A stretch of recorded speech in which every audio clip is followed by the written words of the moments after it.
The present ornamental layout of the parks and gardens, including the walled garden, probably originated in a campaign of work in the early 1800s after the estate passed into the hands of James Archibald Stewart Wortley.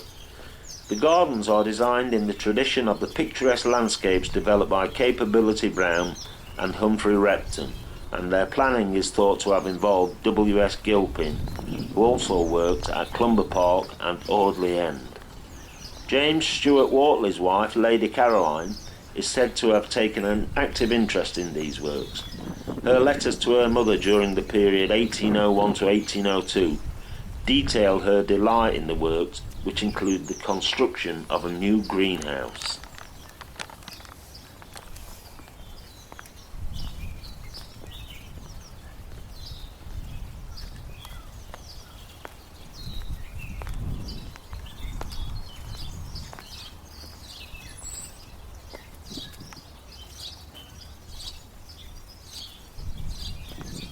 It would have taken a team of at least 5 gardeners to maintain the ornamental and kitchen gardens at Wortley. The 1871 census showed Wortley employing a head gardener, foreman gardener and 3 under gardeners. During the winter, it would be the job of at least one of these people to keep the furnace going. Thankfully, they wouldn't have had far to travel, living in the gardener's sheds along the outer side of the northern wall. These buildings would also have provided accommodation for groundsmen and grooms, as well as housing the potting and tool sheds.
The head gardener at Wortley between 1831 to 1837 was Joseph Harrison. Harrison was responsible for setting up the periodical publications Gardeners and Foresters Record 1833 to 36, Floricultural Cabinet 33 to 59, and Gardeners Magazine 1865 to 1916. Notable early examples of gardening publications.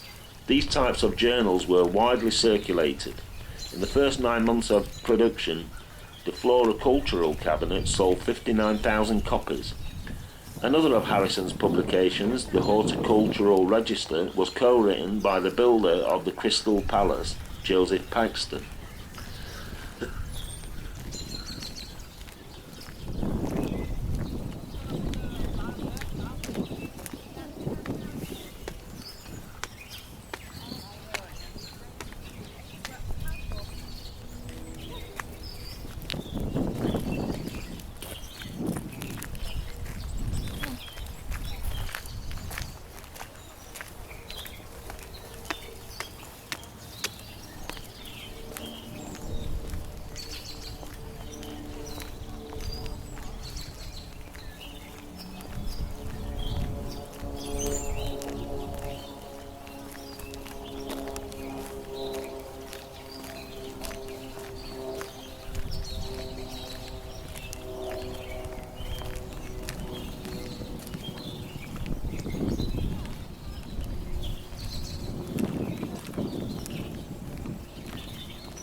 Harrison was an influential figure in the siting and eventual formation of the Sheffield Botanical Gardens in 1836.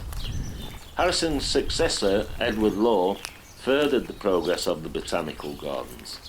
Along with other local gardeners, they were thanked for their continued liberality in their presentation of plants. John Simpson, head gardener from 1864 until the middle of the 1890s, also had an excellent reputation in his chosen field, and in 1877 he was described as a household name. Simpson lived in the newly built Avenue cottage in the corner of the walled garden.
Gardeners during the 19th century heyday of the kitchen garden were interested in developing better ways of growing.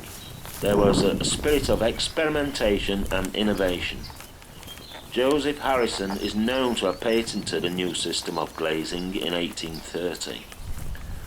Other gardeners were experimenting with ways of obtaining the best manures. In the making of hotbeds, the dung of corn-fed horses, e.g. stallions, racehorses and coach horses, were recommended as they give a greater nitrogen content.